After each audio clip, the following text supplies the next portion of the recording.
ہر قسم کی تعریف اللہ کے لیے ہے، ہر قسم کی تعریف اللہ کے لیے ہے جو بڑا باریک بین اور باخبر ہے۔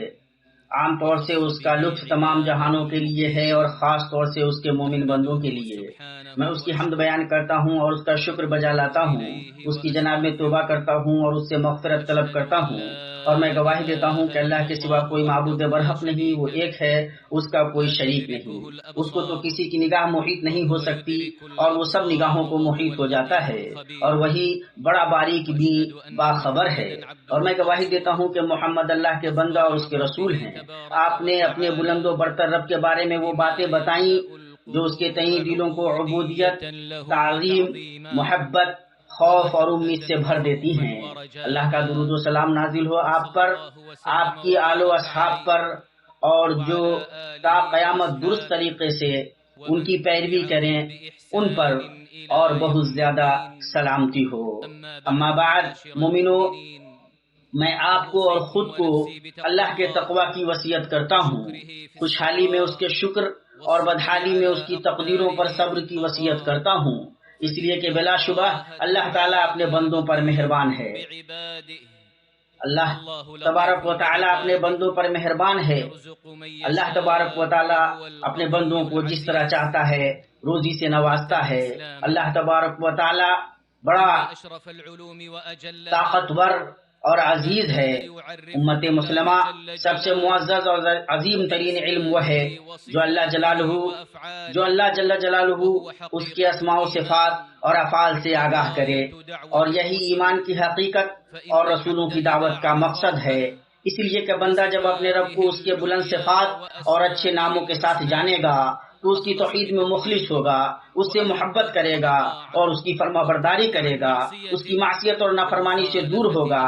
اس لیے کہ مخلوقات کو پیدا کرنے کا مقصد خالق جل جلالہ کی عبادت، اس پاک ذات سے اور اس کی عظیم قدرت، محیط علم اور کامل تدبیر سے آگاہی ہے۔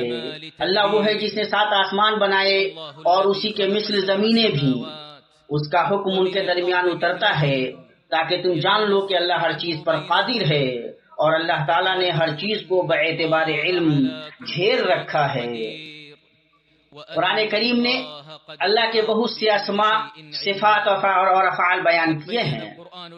قرآن کریم کی سب سے عظیم صورتیں اور عظیم ترین آیتیں وہ ہیں جو اللہ کے اسماء، صفات اور افعال پر مشتمل ہیں۔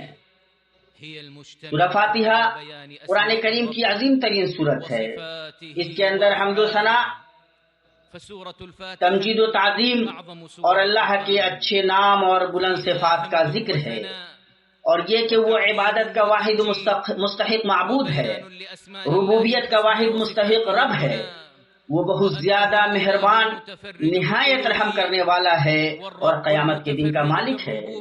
اور سورہ اخلاص قرآن کریم کی 1/3 کے برابر ہے، اس لیے کہ اس میں صرف رحمان کے اوصاف بیان کیے گئے ہیں، اور صحیحین میں ہے اللہ کے نبی صلی اللہ علیہ وسلم نے ایک آدمی کو ایک فوجی دستے کا امیر بنا کر بھیجا۔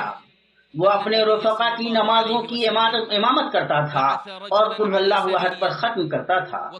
جب وہ لوٹے تو انہوں نے نبی صلی اللہ علیہ وسلم سے اس کا ذکر کیا تو آپ صلی اللہ علیہ وسلم نے فرمایا، اس سے پوچھو کہ وہ ایسا کیوں کرتا ہے۔ لوگوں نے اس سے پوچھا تو اس نے کہا، اس لیے کہ یہ رحمان کی صفت ہے اور مجھے پسند ہے کہ میں اس کی تلاوت کروں۔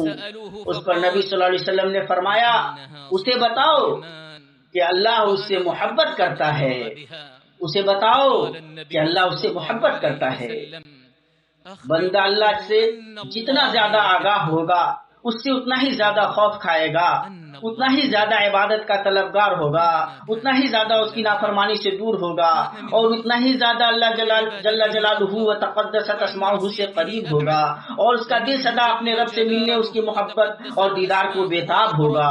اور جو اللہ سے ملنے کو پسند کرے اللہ بھی اس سے ملنے کو پسند کرتا ہے۔ ایمانی بھائیوں، اللہ کے ناموں میں سے ہر ایک نام اور اس کی صفات میں سے ہر ایک صفت میں ایک بندگی ہے جو اس کے شایان شان ہے، اور اللہ کے اچھے ناموں اور بلند صفات میں سے اللہ کا نام لطیف بھی ہے۔ لطیف وہ ہے جو تمام پوشیدہ چیزوں کا باریک علم رکھتا ہے، وہ رازوں کو اور پوشیدہ چیزوں کو جانتا ہے، جیسے سینوں کے وساوس، دلوں کی پوشیدہ باتیں. اور اسی مفہوم میں وہ حدیث ہے جو صحیح مسلم میں آئی ہے کہ جبریل علیہ السلام نبی صلی اللہ علیہ وسلم کے پاس رات میں آئے. آپ صلی اللہ علیہ وسلم سونے کے لیے تیار تھے.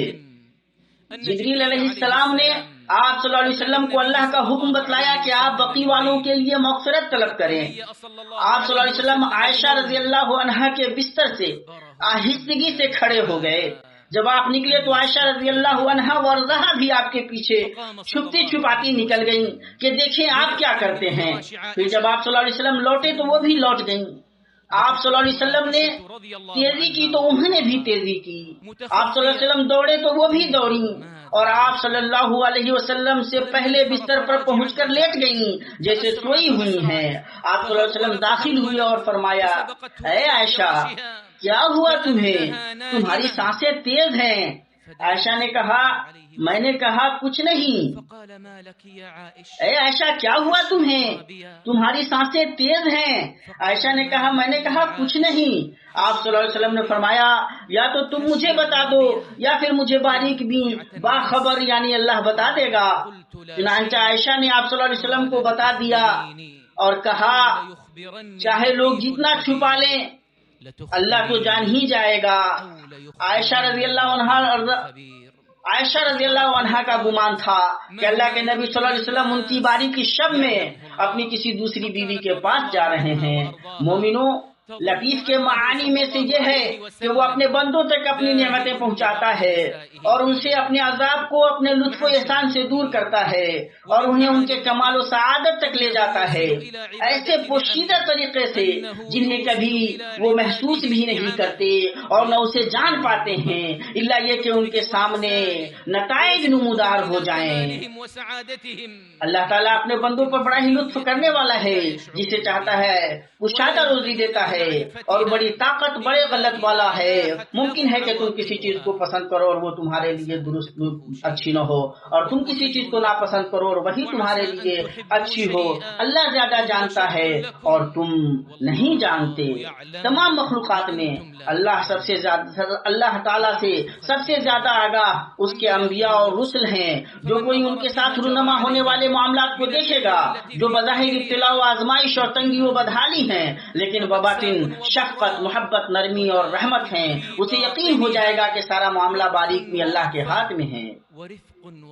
یہ یوسف علیہ السلام ہیں. بچپن سے لگاتار ان پر مصیبتیں نازل ہوتی رہیں. ان کے خلاف ان کے بھائیوں نے سازش کی، والدین کے ساتھ رہنے سے انہیں محروم کر دیا اور انہیں کنویں میں ڈال دیا. معمولی قیمت میں وہ بیچ دیے گئے. پھر لمبے سالوں تک تنہا اور دور جیل میں پڑے رہے، لیکن اللہ نے ان کے ساتھ لطف کا معاملہ کیا. کنواں ان کے لیے قتل سے بچاؤ تھا، غلامی صحرا میں بھٹکنے سے بچاؤ تھی، اور قید خانہ آزمائش اور معصیت کے محرکات سے بچاؤ تھا. قید خانے میں ہی یوسف اس شخص سے ملے جس نے ان کی خبر بادشاہ تک پہنچائی، اور یہ مصیبتیں اور پریشانیاں یوسف علیہ السلام کی دنیا و آخرت میں رفعت کا ذریعہ بن گئیں. اللہ تعالیٰ نے انہیں ان کے والدین اور گھر والوں سے ملایا جبکہ وہ شوکت و عظمت کی بلندی پر فائز تھے. علاوہ اس کے اللہ نے ان پر نبوت کا جو فضل کیا وہ تو کیا ہی، اور اپنے تخت پر اپنے ماں باپ کو اونچا بٹھایا اور سب اس کے سامنے سجدے میں گر گئے.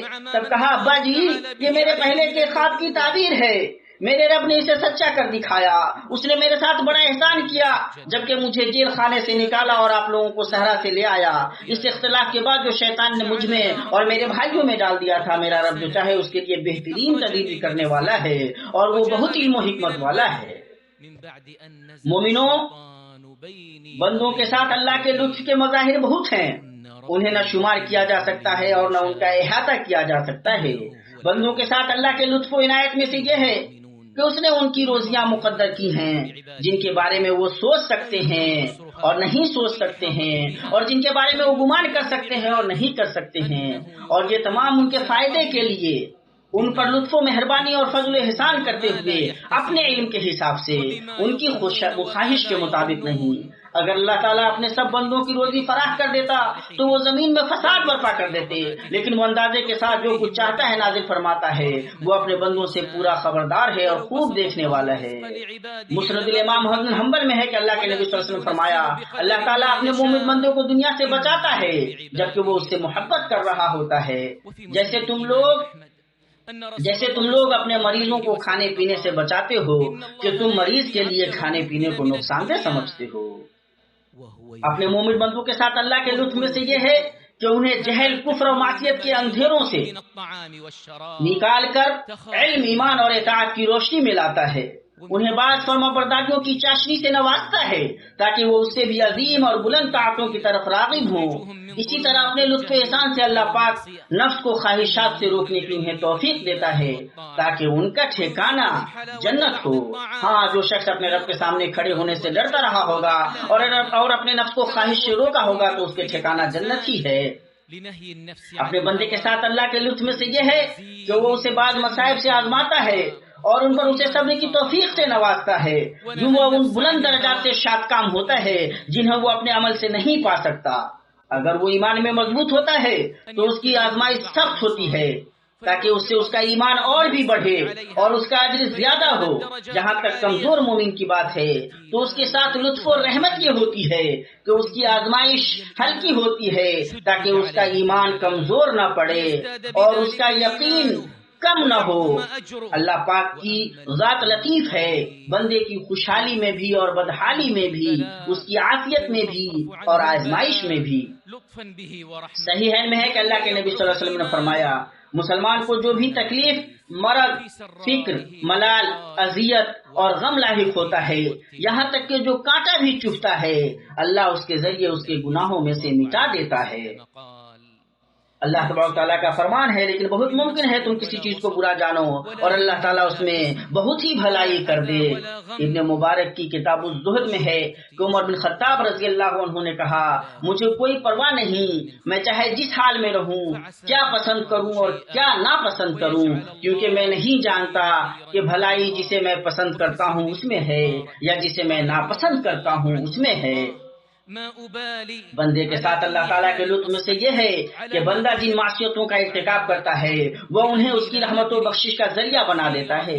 معصیت کے ہونے کے بعد توبہ اور آہوگیری کا دروازہ اس کے لیے کھول دیتا ہے، یہاں تک کہ تم دیکھتے ہوگے کہ بندہ گناہوں سے اپنے نفس پر زیادتی کرتا ہے اور جب اس کے اور اس کی قبر کے بیچ 1 گز کا فاصلہ رہ جاتا ہے، اللہ لطیف اس پر مغفرت طلبی اور توبہ کا دروازہ کھول دیتا ہے، وہ اپنی گزری ہوئی زندگی پر نادم ہوتا ہے اور اہل جنت کا عمل کرنے لگتا ہے۔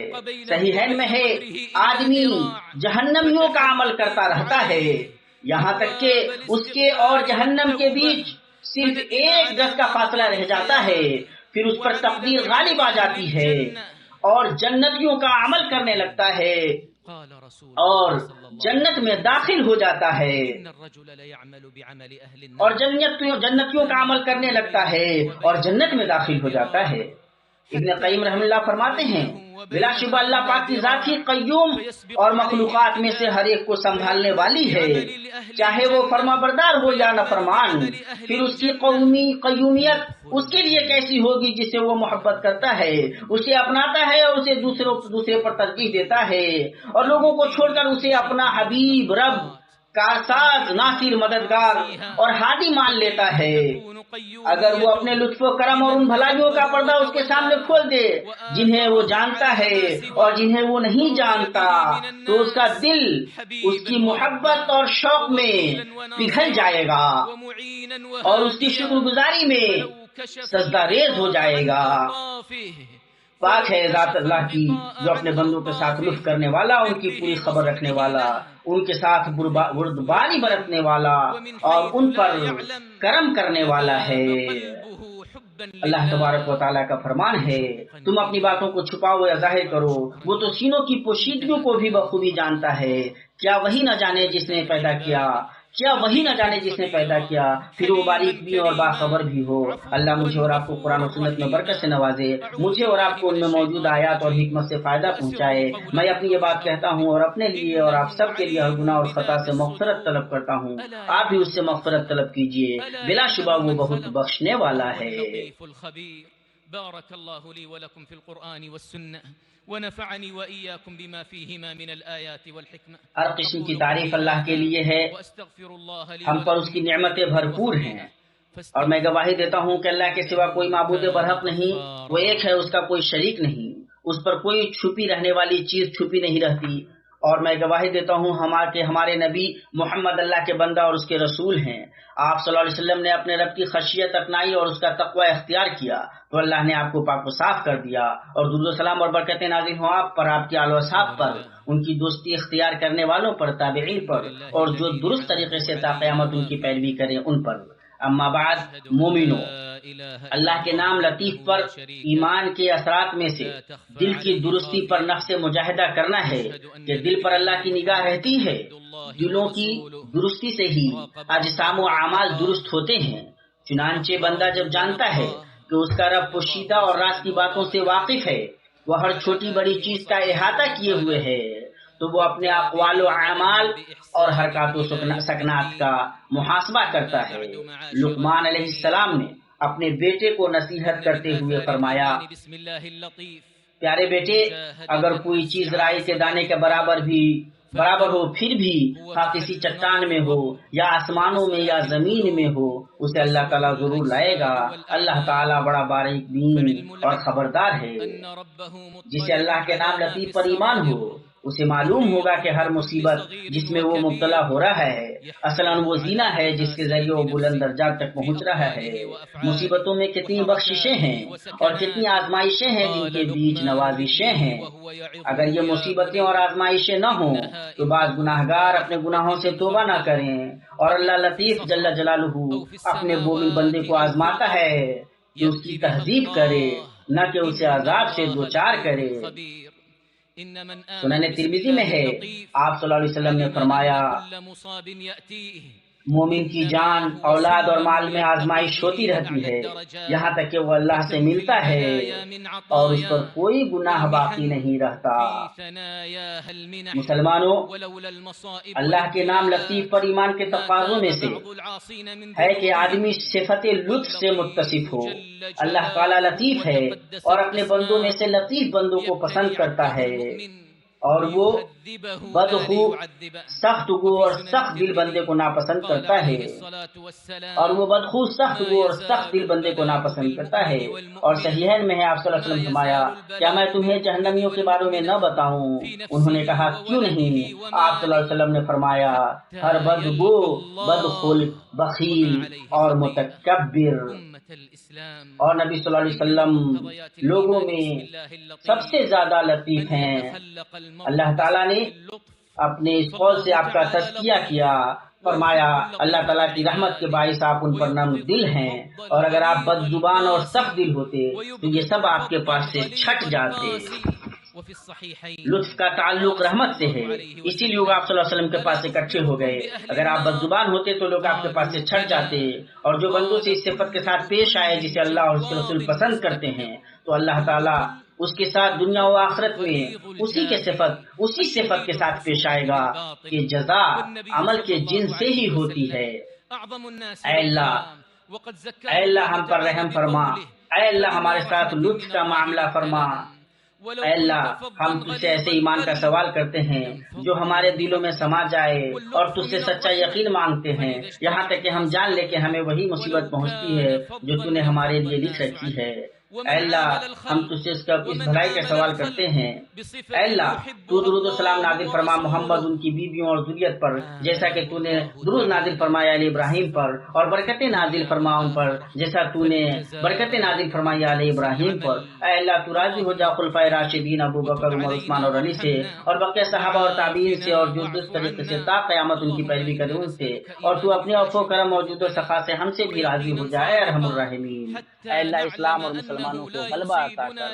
اے اللہ تو اس ملک کو اور مسلمانوں کے سارے ملکوں کو، اے اللہ اسلام اور مسلمانوں کو غلبہ عطا کر۔ اے اللہ تو اس ملک کو اور مسلمانوں کے بقیہ سارے ملکوں کو، اے اللہ امن کا گہوارہ بنا دے۔ اے اللہ تو ہر جگہ مسلمانوں کے حالات سدھار دے۔ اے اللہ ہم تیرے فضل و احسان اور جود و کرم کے وسیلہ سے تجھ سے فریاد کرتے ہیں کہ تو ہماری ہر برائی و مصیبت سے حفاظت فرما۔ اے اللہ ہم سے مہنگائی، وبا، سود، زنا، زلزلے، آزمائش اور ظاہر و باطن برے فتنوں کو دور کر۔ اے اللہ ہم تجھ سے ہر قسم کی بھلائی کا سوال کرتے ہیں۔ اے اللہ ہم تجھ سے مانگتے ہیں۔ اے اللہ ہم تجھ سے ہر قسم کی بھلائی کا سوال کرتے ہیں، دنیا و آخرت دونوں کی بھلائی کا سوال کرتے ہیں، جسے ہم جانتے ہیں اس کا بھی اور جسے نہیں جانتے اس کا بھی سوال کرتے ہیں، اور ہم ہر قسم کے شر سے تیری پناہ چاہتے ہیں، دنیا و آخرت کے دونوں کے شر سے، جسے ہم جانتے ہیں یا جسے ہم نہیں جانتے۔ اے اللہ ہم تجھ سے جنت کا سوال کرتے ہیں اور ان قول و عمل کا جو ہمیں جنت سے قریب کریں، اور ہم جہنم سے تیری پناہ چاہتے ہیں ان عمل سے اور ان قول و عمل سے جو ہمیں جہنم سے قریب کریں، اور ہم تجھ سے دعا کرتے ہیں کہ تو ہمارے لیے تو نے جو بھی فیصلے کیے ہیں انہیں ہمارے لیے خیر بنا دے۔ اے اللہ ہمارے مریضوں کو شفا دے، آزمائش میں پڑے لوگوں کو عافیت سے نواز، ہمارے مردوں پر رحم کر جو ہم میں کمزور سمجھے گئے ہیں، اپنی رحمت سے رحمت ان کا ہو جائے۔ اے اللہ ذوالجلال والاکرام، اے تو خادم حرمین کو اس کام کی توفیق دے جو تجھے پسند ہو اور تو اس سے راضی ہو، انہیں اسلام اور مسلمانوں کی طرف سے بہتر بدلہ دے۔ اے اللہ تو انہیں اور ان کے ولیعہد کو اس کام کی توفیق دے جس میں اسلام اور مسلمانوں کی بھلائی ہو۔ اے اللہ تو تمام مسلمانوں کے سربراہوں کو اس کام کی توفیق دے جو تجھے پسند ہو اور تو اس سے راضی ہو۔ تیرے سوا کوئی معبود برحق نہیں، تیری ذات پاک ہے، بلا شبہ ہم ہی ظلم کرنے والوں میں ہے۔ اے ہمارے رب ہماری توبہ قبول کر، ہمارے گناہ دھو دے، ہماری دعا قبول کر، ہماری حجت کو ثابت کر، ہمارے دلوں کو ہدایت دے، ہماری زبانوں کو درست کر اور ہمارے دلوں سے کینہ و حسد کو نکال دے۔ اے ہمارے رب ہم نے اپنا بڑا نقصان کیا اور اگر تو ہماری مغفرت نہ کرے گا اور ہم پر رحم نہ کرے گا تو واقعی ہم نقصان والے پہنچانے والوں میں سے ہو جائیں گے۔ اے ہمارے پروردگار ہمیں بخش دے اور ہمارے ان بھائیوں کو بھی جو ہم سے پہلے ایمان لا چکے ہیں اور ایمانداروں کی طرف سے ہمارے دل میں کینہ اور دشمنی نہ ڈال۔ اے ہمارے رب بے شک تو شفقت و مہربانی کرنے والا ہے۔ اے ہمارے رب ہمیں دنیا میں نیکی دے اور آخرت میں بھی بھلائی عطا فرما اور ہمیں عذاب جہنم سے نجات دے۔ پاک ہے آپ کا رب جو بہت بڑی عزت والا ہے، ہر اس چیز سے جو مشرک بیان کرتے ہیں۔ پیغمبروں پر سلام ہے اور سب طرح کی صرف اللہ کے لیے ہے جو سارے جہان کا رب ہے۔ وسلام على المرسلين والحمد لله رب العالمين۔